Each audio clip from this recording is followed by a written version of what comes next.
So, I just saw the Tomodachi Life Living the Dream direct, and I'm here to talk about my thoughts. So, I did play the original Tomodachi Life, but it wasn't really for me. Like, it didn't really hold a candle to Animal Crossing, unfortunately. You just had these Miis in a big apartment and stuff, and there wasn't much to do with them. It was the same thing all the time, and, it just really, it didn't work for me. Like, it was cute. It was fun for a while, but it eventually got very repetitive, and I just didn't really have as much fun with it as I did Animal Crossing, so I didn't play it for very long, unfortunately. But this one looks a lot better. It's a lot more like Animal Crossing. You can actually design a town and do a lot more with your characters and stuff like that. So I think this one is a huge improvement over the original, and I'm actually looking forward to it. It's funny because this is coming out April 16th, which means it's going to be after Pokemon Poketopia or whatever it's called, Pokepia, whatever. I don't know. It's such a weird name. Anyway, so it's coming out after that. I have no idea what that game's going to be like, and obviously it's going to be compared to it. It's going to be compared to Animal Crossing as well, and so it's got a lot of big shoes to fill, I think. But I think it's kind of being able to do that and do its own thing at the same time. Like, the biggest problem with Animal Crossing New Horizons, in my opinion, was the villagers. You can't really do anything with them. They don't have much personality, and they're basically just aesthetic choices. You just kind of pick whatever villager you like, because you like the look of them. It's not necessarily for their personality or anything, because there really is no personality, really. So here, it looks like there's going to be a lot more to the residents of your town, and you could do a lot more with the town. As we saw in the direct, you could do so crazy things that you can't even do in Animal Crossing, so I think that's good, too. And it feels like that Pokemon game is going to be more about, there's going to be some progression stuff, you got to do a lot of missions and all stuff like that, so it's going to be a slightly different type of, this kind of game, and Tomodachi Life is going to be its own thing, too.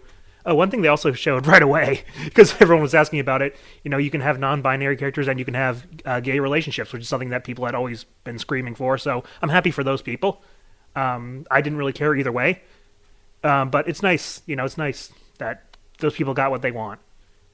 And who knows, maybe I'll see what that's all about too. I don't know. I like I said, I don't really care about relationships in these kind of games, but, we'll see. It's going to be a fun thing to experiment with, I guess. Yeah, and also funny, I don't know why they decided to name one of the characters Hugh Morris. I was laughing the entire time because Hugh Morris just reminded me of that wrestler, Hugh Morris, that I think became General Huge Erection. So I'm like, why did they do that? Like, I know that's probably not a reference to that, but I couldn't help but think about that the whole time. Oh, man. And, man, Angie, the character they made, going through all that drama, and she didn't even get the guy in the end. Man, that's kind of crazy, though. I gotta say, that was one thing that was always funny about both the original Tomodachi Life and this one, is that you have, no control over the relationship at the end, because someone could just randomly come in and totally steal the person. So it's that always annoyed a lot of people, because, they want this person to get with this person, and then someone comes in and completely ruins it. Oh, man. Yeah, that's... Yeah, I wonder if there's going to be anything you can do to, influence that or something. Because there was some... In the original one, I believe, someone could come around and say that they love them, even though they, didn't have any, strong feelings for them. It was just kind of a random thing. So, I don't know. It's just one of those things where it's I don't know, you allow people to finally have, the gay relationships or any relationships, really, and there's a chance that it won't even happen. I don't know. It seems a little weird. Of all the things you can control, apparently you can't control who gets together in the end, really. I don't know. Oh, there's a hot dog costume, but the big question is there a hamburger costume so Professor can make Beef Boss again? I mean, he's going to make him anyway, but make him actually dress like a hamburger. That's a real question. But yeah, I think people are going to have a lot of fun with this game. People are going to make crazy islands. They're going to make crazy people. They're going to have crazy scenarios and all this other stuff.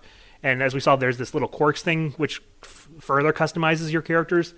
They're just there's a lot more customization than I thought there was going to be. So I was a little skeptical because like I said, I didn't like the original that much. But this one, I think I might be able to enjoy this one. We'll see how it goes. We'll see if I'm not burned out from both Animal Crossing and the Pokemon Animal Crossing game by the time this comes around. We'll have to wait and see. I recently started getting back into Animal Crossing because of the new update. And because Mr. Rossetti allowed you to reset your entire island, I actually did that, and I've been remaking my island. And I'm having a lot of fun with that because I always wanted that. I was like, well, I don't want to take the time to reset my island because it would take way too much time. and stuff. But thanks to Mr. Rossetti just resetting everything on your island, I'm like, oh, okay, now I can actually do that. And I've been having a lot of fun remaking my island. So, yeah, I think this will be a fun thing too. But what did you guys think? Let me know in the comments, and I'll see you next time.